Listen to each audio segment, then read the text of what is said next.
this is like the one time whenever you would walk in, then Merle would kind of like get submissive. I think the time it really, the ticking clock starts is when he's with Merle, and Merle says, Andrea says, my brother's still alive, he's out there somewhere. He knows from that minute on he's got a problem. Yeah. He's got a problem with this man because he's built this man. The leash on this man is the fact that you're better off here. Your brother's dead.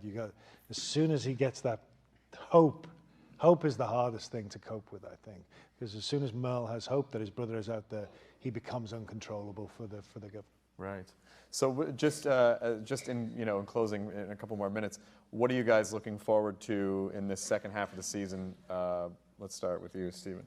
I'm looking forward to just kind of seeing everyone continue to evolve as they do. Everyone show that they're not what I love about the show is nobody's a perfect character. There's no, that's that guy, that's that guy, that's that guy. There's always like, oh, wait, I thought he was like this, and then all of a sudden he changes, and realistically changes. And so I'm excited for people to see that. Cool. Lauren, what about you? Yeah, I think it's interesting how all this business with the governor is divisive for the group, and I think it's going to be interesting seeing how the good guys respond under pressure. Mm-hmm. Norman? The same, really. I mean, everybody's so complex. I mean, all these characters are they start off one way and they turn into another thing, and watching Carl turn into this monster warrior, badass kid, and this lovey-dovey thing and that lovey-dovey thing and this broken-hearted thing and this badass. I mean, there's so much stuff going on, and there's not a weak link in our chain right now, so I'm excited to watch. Yeah, Denai?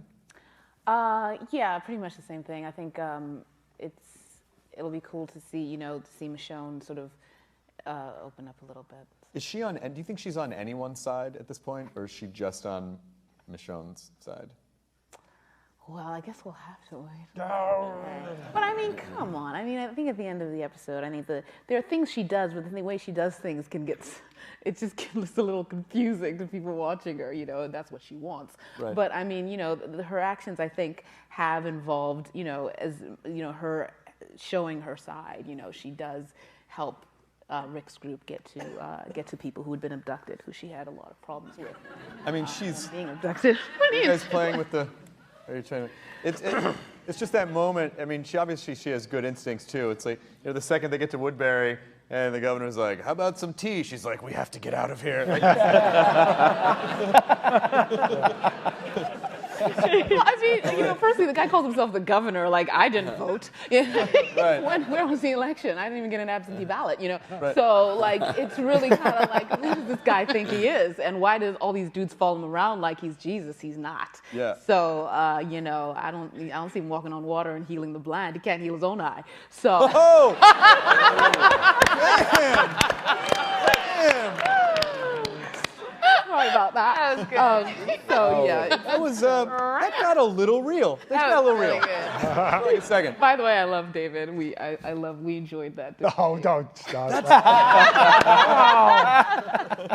It's got to be fun to sort of play the sort of antagonist, like kind of a character that would be perceived as a villain, though, right? He's not a villain. He's a good guy.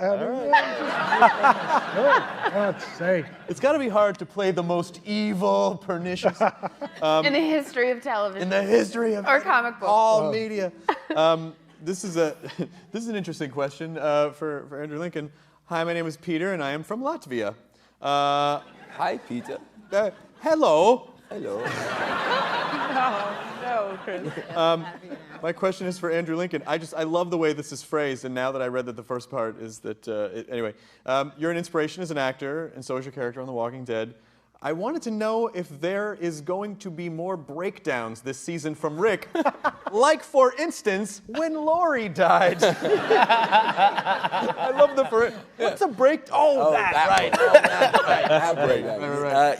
Yes, I don't think he's fully out of the woods yet. Right. Peter from Latvia. Peter from Latvia. But I am looking, just in answer to the question before, episode 12 is my favorite episode since the pilot, for so many reasons, and I'm just really looking excited to see the audience reaction to that one. Oh yeah.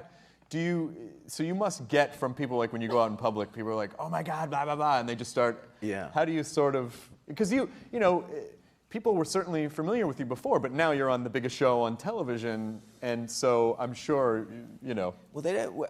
I've moved out of London into the countryside, and they're not really Walking Dead people out there. So it's perfect. Yet. Although there is a guy from Brazil who works in the coffee shop who freaked out when he saw me. I was wearing Wellington boots and was just being me. You could totally freak that guy out if you just came in and just did the Southern accent and be like, it's all messed up out there. Oh my God, what do I do? Just put on the badge. He's Italian. The guy. I know. What was that? He's Italian What was that accent. accent? Giuseppe Well, I was born in Italy. I lived in Brazil for a little bit of time. Oh my God, what do I And do? then I work in the suburbs of England. Who wants a pizza? It's Mario. But I'm half Italian. I can do that accent. Sorry. Do you ever, since doing the show, so you've moved, you have this nice house in the countryside, do you kind of look around and go, yeah, I probably should fix up the cellar just in case? I mean, would you feel like you'd be protected? That's exactly what we've been doing in the interim. We've been building bits, bunkers. Yeah. Yeah. It can't not get into your head a little bit, like just in case. But funnily enough, this season was the only season I started to have nightmares. Really? Yeah, I don't know. Maybe it's, I don't know. Yeah. Well, it's hard. I mean, you guys, again, it's not. For an actor, I would imagine, and I host shows, so it's not like I go home and I'm like, I'm still hosting. Like, I can believe it. But you guys, you go to such emotional depths, and so how do you shake that off after a 12-hour day? It's easy. If you're breaking down and crying for, or having a sort of shattering experience, you get to do it. You get to get rid of it. It's a catharsis. It's great. You should. And I don't subscribe to the idea that people should punish everyone else. If there's a bad scene or a difficult scene, no one else should suffer. Right. It's your job to do it, and it's a luxury. My acting teacher always said that you'd celebrate, even if you're pouring your guts out. You should enjoy it. It's a joyous thing because not many people. I mean, this is why. People have breakdowns in reality because they don't get to exercise that, and exercise that as well. And yeah. Well, we're just about at the end of the program, but the show premieres this Sunday night on AMC, and then Talking Dead will be on immediately afterwards for a full hour. We're going to be on a full hour this season. I know. Well, we wanted to give the fans a little more time. Like, we're going to put a microphone in the audience and get more fan questions, and the show always felt a little rushed before. So, but it's going to be interesting to see. You have this imminent war happening in Woodbury, and then these exposed survivors where there's a baby, a child, a one-legged guy, like hashtag parrot. Herschel. Yeah. Yeah, exactly. So hopefully, are we going to get to see some of that when? Why won't you tell me anything? No, there's going to be all kinds of awesome stuff. Okay, it's going to be good. great. Good. People are going to love it. They're going to be like, what am I seeing? This is amazing.